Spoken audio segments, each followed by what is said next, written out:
कभी कभी different geographical areas में ग्रुप्स ऑफ प्लांट्स और एनिमल्स सिमिलर अपीयरेंसेस शो करते हैं। यद्यपि वो वाइडली डिस्टेंटली रिलेटेड होते हैं, लेकिन फिर भी वो सिमिलर अपीयरेंसेस शो करते हैं। ऐसा लगता है कि नेचुरल सिलेक्शन ने सिमिलर इवोल्यूशनरी एडाप्टेशंस को सिमिलर इन्वायरमेंट में सेलेक्ट किया है। एक बहुत अच्छा एग्जाम्पल है मार्सुपियल्स का और प्लेसेंटल मैमल्स का। ये दोनों मैमल्स हैं।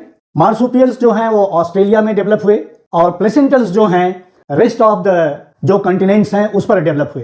लेट जुरासिक पीरियड में अर्ली मैमल्स का डेवलपमेंट हुआ, इवोल्यूशन हुआ, जो कि एज ऑफ रेप्टाइल्स था। तो लेट जुरासिक पीरियड में Australia rest of the land mass से अलग हो गया, वाइडली सेपरेट हो गया।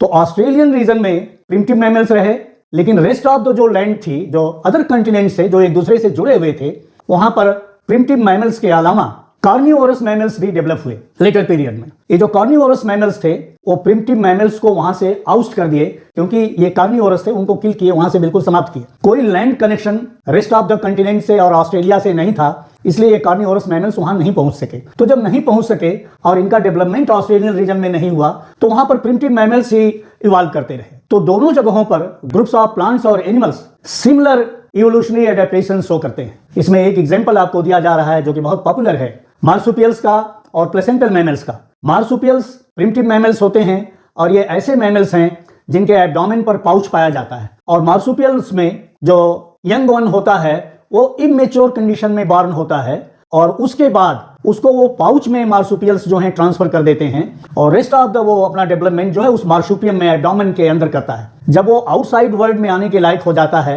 तब वो उस मार्सुपियम से बाहर आके लैंड पर आ जाता है और फ्री लाइफ लीड करने लगता है। जबकि जो प्लेसेंटल मैमल्स हैं उसमें कंप्लीट यंग वन बॉर्न करता है, जिसका जो मेच्योर कंडीशन में होता है, जो आउटसाइड वर्ल्ड में आने के लायक होता है, जिसमें हम लोग बिलोंग करते हैं प्लेसेंटल्स में, जिनमें प्लेसेंटा फॉर्म होता है। तो ऐसे मैमल्स जिनमें थोड़ा इमेच्योर कंडीशन में यंग वन बॉर्न हुआ और फिर मार्सुपियम में आया, और ऐसे प्लेसेंटल मैमल्स जिसमें कंप्लीट यंग वन जो है इनसाइड मदर डेवलप करता है, फिर आउटसाइड वर्ल्ड आता है। तो दोनों जगह एक तरह से पैरेलल इवोल्यूशनरी एडाप्टेशन डेवलप किया। ये लैंड मॉसेस जो थे ऑस्ट्रेलिया और रेस्ट ऑफ द कॉन्टिनेंट्स, ये कभी एक दूसरे से मीट नहीं करते, जैसे पैरेलल लाइंस एक दूसरे से नहीं मीट करती हैं, उसी तरह से ये लैंड मॉसेस भी एक दूसरे से नहीं मीट करते हैं और दोनों जगहों पर सिमिलर इवोल्यूशनरी एडाप्टेशंस डेवलप हुए।